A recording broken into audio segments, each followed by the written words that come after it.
The president is on the South Lawn. He just left a little while ago for Andrews Air Force Base, where he's headed down to Florida to spend the weekend. And now the president coming up to the microphone. Let's listen.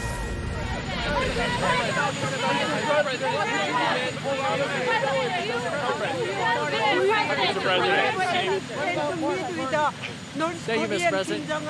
Can you explain how you view, your great healthcare plan will impact Americans' health insurance premiums? It's going to be it is a tremendous plan. It's called the Great Healthcare Plan.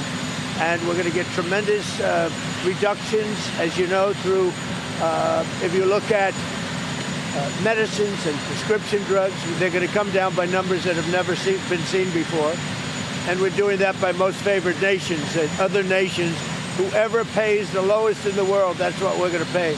Right now, we're paying sometimes 10 times higher than other nations. So we have favored nations. That's been approved. Other nations have, for the most part, agreed to it. And they had no choice, otherwise we were going to put tariffs on them. The health care plan that we're coming, the money's going to be paid directly to the people. So it goes directly, not to the companies, not to the insurance companies. It's going to go directly to the people, and the people are going to buy their own health care. They'll get much better health care at a much reduced cost. Mr. President. Pull out of NATO if it doesn't help you acquire Greenland. If it doesn't lead the way. Well, we're going to see. NATO has been dealing with us on Greenland. We need Greenland for national security very badly.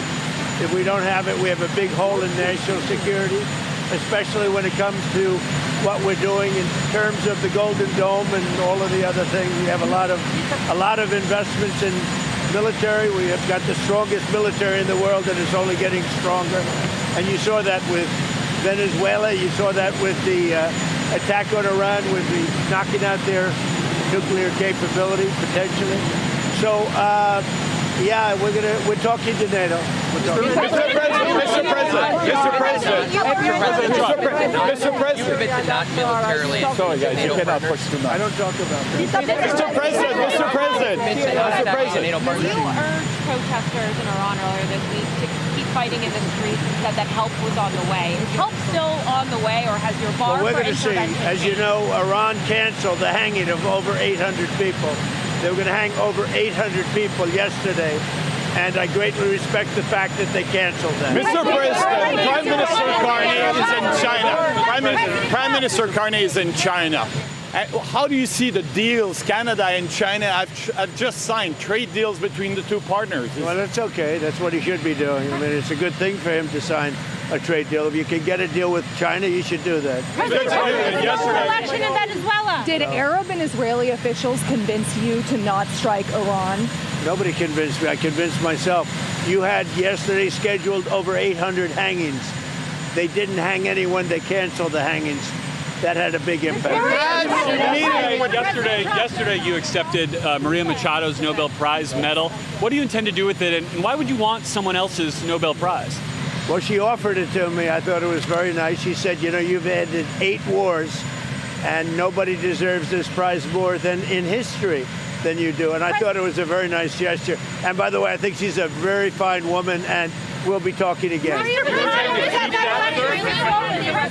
Say it? What's the trigger for the Insurrection Act in Minnesota? What are you waiting for? Well, the Insurrection Act, which has been used by 48% of the presidents as of this moment, the Insurrection Act also, if you look at it, I believe it was Bush, the elder Bush, he used it, I think, 28 times. It's been used a lot. And if I needed it, I'd use it. I don't think there's any reason right now to use it.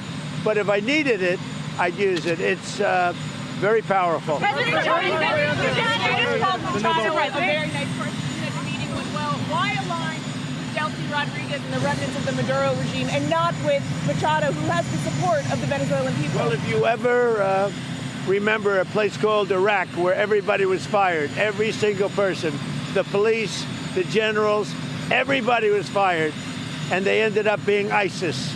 Instead of just getting down to business, they ended up being ISIS. So I remember that.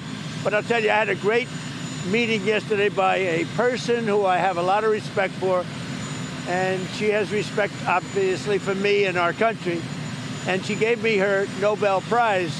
But I'll tell you what, I got to know her. I never met her before. and I was very, very impressed. She's this is a fine woman. Where are you going? The March for Life is next week. Yes.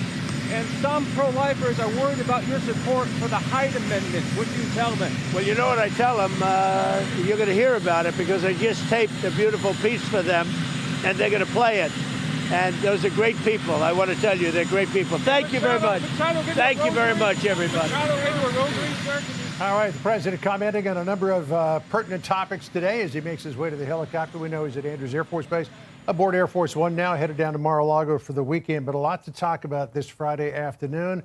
So much for an easy wrap into the weekend. Yeah, as he makes his way to Florida, we will digest what we just heard from the president there, particularly on the Insurrection Act.